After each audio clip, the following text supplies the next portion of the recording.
About a year and a half ago, I came home from work one day and my wife said to me, "Honey, look at these pictures I took of our daughter." And I looked at the viewfinder and saw this image of my little girl wearing my wife's high heels and giving the camera all kinds of attitude. I immediately went to Sport Check and got a baseball bat. This is a true story, because that photograph reminded me that there will come a day when some young punk comes calling on my daughter, and I'll make sure I answer the door, and I'll have this little twig in my hand, and he'll get the message. No one is good enough for my daughter. Okay, settle down, honey. The last time you got this fired up making an Oilers video, I wound up pregnant. Take it down a notch. You know what else isn't good enough? The Oilers. I can say with 100% certainty that they are going to miss the playoffs for the 12th time in 13 seasons. Yeah, well, that's just like your opinion, man. No, it's the reality of the situation.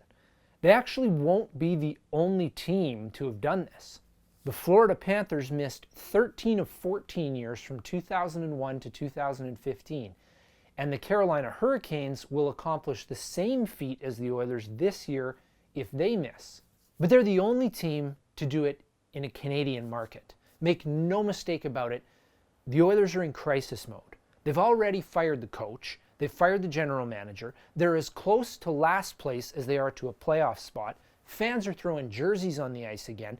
And the new coach publicly criticized the team's effort against San Jose on Saturday night. I had 2 separate discussions with colleagues of mine last week, and both conversations ended with them going, "Oh, Ryan, I'm sorry about your Oilers. These people aren't even hockey fans, but the Oilers are such a hot mess right now that they're getting attention from outside the hockey world. I'm going to do my best to make sense of this chaos. I'll start with the players, and I'll work my way up." Peter Chiarelli stripped the roster of all its depth. Gone from the team who had 100 points 2 years ago are Jordan Eberle, Patrick Maroon, Mark Letestu, Drake Caggiula, Benoit Pouliot, and Tyler Pitlick. That is 86 goals gone. Those players have been replaced with Ryan Spooner, currently in the AHL, Cooper Marody, currently in the AHL, although trending up. Pontus Aberg was the return for Letestu, and he was waived. Brandon Manning, literally the only player Connor McDavid has ever had a public conflict with. Cap space dedicated to Pouliot's buyout, and nothing for Pitlick since he left in free agency. That is 86 goals replaced with basically nothing. So now the Oilers have 5 really good hockey players carrying this team. Trust me, this team knows it's not good enough to make the playoffs. They came out of the break and played 2 great games against Philly and Montreal and lost both. When you play that well and lose, you know you don't have a chance. This is why you see performances like the collapse against Chicago and the no-show against the Sharks. The players are completely lacking any confidence. And not only are they lacking confidence, they're being booed by the fans, lambasted by their coach, and ripped by the media.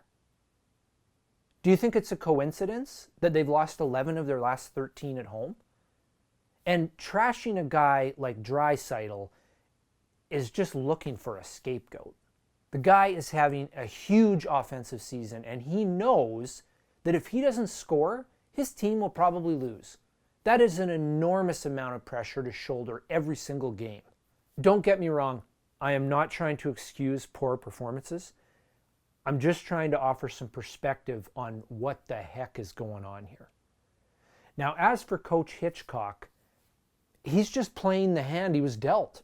This is a deeply flawed roster that he was brought in to coach. I think he had the players' support early on because they were getting results, but as soon as Clefbaum got hurt and the team started falling apart, they began to tune him out. Like I said earlier, not trying to make excuses or let the players off the hook. But when you lack talent and you lose your confidence, you're in big trouble. Hitchcock coming out and criticizing the team in the media is not him trying to save his job. He is just grasping at straws to try to get something out of this roster. There's no doubt in my mind that he won't be coaching the team next season. He was just brought in as a stopgap to try to save the season. Now, as for management, the guy responsible for the state of the roster is gone. But what we're witnessing now is the aftermath. And it's really sad that there's a third of the season left with the best player in the game, and it's going to be meaningless hockey.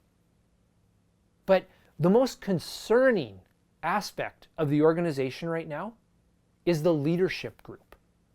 This is a snippet from the Oilers press conference when they fired Peter Chiarelli. If you've been thinking about this for a few days, it would predate the Koskinen deal. I would ask, how much oversight was there on that Koskinen deal, and did you give a GM with 2 days left in his tenure the flexibility to make that deal all by himself? Peter did not make that deal all by himself. This deal really started when we got together with our pro scouts in Palm Springs in our meetings. We looked at the depth of the goalies that would be available at the next year. We really believe in Mikko. We had to make a decision between Mikko and Cam. We made that decision to go with Mikko and sign him to a 3-year deal. Cam Talbot is still a big part of this team, and he's been a great teammate, and we hope that Cam will continue to play well for the team. Now, here's the thing. When you apply logic to a situation, you can usually clear up any confusion or misconceptions. For example, C.S. Lewis, in his book Mere Christianity, points out that there's no middle ground when it comes to Jesus Christ. Because of a lot of the things that he said and the way that he lived his life, he couldn't be a great prophet, as a lot of people claim. No. He was either a liar, a lunatic, or he was who he said he was, the Son of God. You can apply this same line of thinking to what Bob Nicholson says. There is no middle ground here. If he is lying, and Peter Chiarelli did make that deal all by himself, that would be incredibly irresponsible, not to mention foolish, to allow a general manager with a history of poor negotiating to make any sort of deal that would affect this franchise for the next 3 years. If he's telling the truth, this is equally irresponsible, not to mention kind of disturbing for me as an Oilers fan, because if he's being honest, Peter Chiarelli was not the only problem.